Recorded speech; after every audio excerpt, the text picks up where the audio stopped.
నమస్తే, welcome back to my channel Dubai ముచ్చట్లు. చాలా రోజుల తర్వాత వచ్చిన అండ్ నాకు అంతకుముందు కూడా చాలా కమెంట్స్ వచ్చినాయి.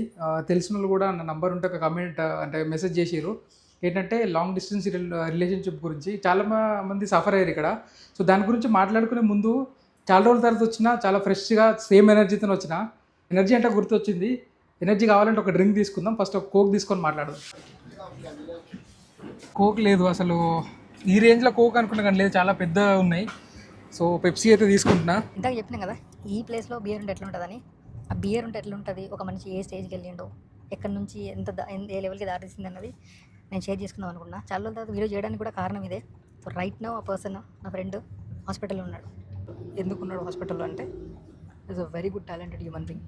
కాలేజ్ మేట్, చదువుకున్నప్పుడు అన్నింటిలో ఉన్నాడు. Extra curricular activities, singing, dancing, sports, దాంతోపాటు చదువు. అదే టైంలో గ్రాడ్యుయేషన్ టైంలో ఒక అమ్మాయి పరిచయం అయితే లవ్ చేసుకున్నారు. ముందు వాళ్ళకి తెలియదు కదా తర్వాత ఎన్ని ప్రాబ్లమ్స్ వస్తాయి, ఒక సొసైటీ ఎన్ని తీసుకొస్తుంది ఇద్దరు కలవడానికి అని తెలియకుండా అమాయకంగా లవ్ చేసుకున్నారు. ఈ రిలేషన్ నిలబెట్టుకోవడానికి అన్నీ వదులుకొని ఇక్కడ మంచి ఆపర్చునిటీస్ వస్తే దుబాయ్కి వచ్చిండు. యాసే రైట్.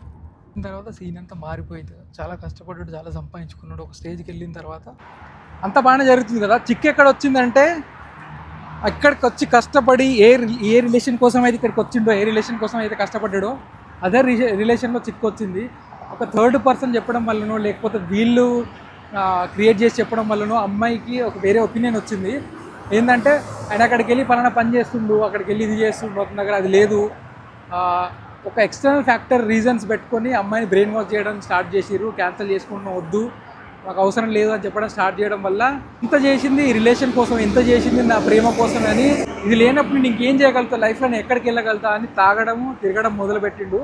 కంటిన్యూస్గా అదే పని, రెస్పాన్సిబిలిటీస్, పని ఇదంతా వదిలేసి లాస్ట్కి వస్తే తాగి హాస్పిటల్ బెడ్ మీద పడాల్సి వచ్చింది. ఇప్పుడు ఐసీయూలో ఉన్నాడు. ఈ టైంలో కూడా వాళ్ళు వచ్చి హెల్ప్ చేయలేరు. ఈ టైంలో కూడా వాళ్ళు ఒక స్టాండ్ తీసుకోలేదు. నేను చెప్పదలుచుకుంటున్నాను కదా ఈ వీడియో ద్వారా ఏం చెప్తున్నా అంటే, ఎవడో థర్డ్ పర్సన్ ఎలిగేషన్స్ పాస్ చేసిండని, ఏదో పని చేసుకొని బతుకుతున్నావు, అన్ని అబద్ధాలు చెప్తున్నావు అన్నంత మాత్రాన ప్రూవ్ చేసుకోవాల్సిన అవసరం లేదు. We have to wait for the right time. ఆ టైం వచ్చినప్పుడు ఖచ్చితంగా రివెంజ్ మనం తీర్చుకోవచ్చు. ఆ టైం వచ్చినప్పుడు మనం ఏంటో మనం చూపించుకోవచ్చు. ఆ టైం వచ్చేంత వరకు ఏం చేయాలంటే, you have to build your career. నువ్వు నీ కెరియర్ని ఒక్కొక్క స్టెప్ ముందుకు వేసుకుంటూ వెళ్ళాలి.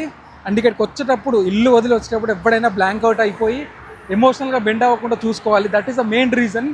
ఎందుకంటే ఎన్నో కుట్రలు జరుగుతాయి, ఎంతోమంది లాగాలని చూస్తారు. సో ఇక్కడికి వచ్చే ముందు జాగ్రత్తగా మైండ్లో పెట్టుకొని కెరియర్ని బిల్డ్ చేసుకోండి. రైట్ టైం వచ్చినప్పుడు success is the best revenge that you can give.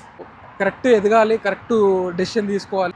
ఇది ప్రతి ఒక్కరికి తెలవాలని నేను షేర్ చేసుకుంటున్నా. మన వాళ్ళు ఎవరైనా ఉంటే షేర్ చేయండి. అండ్ ఇప్పటికీ చాలా లేట్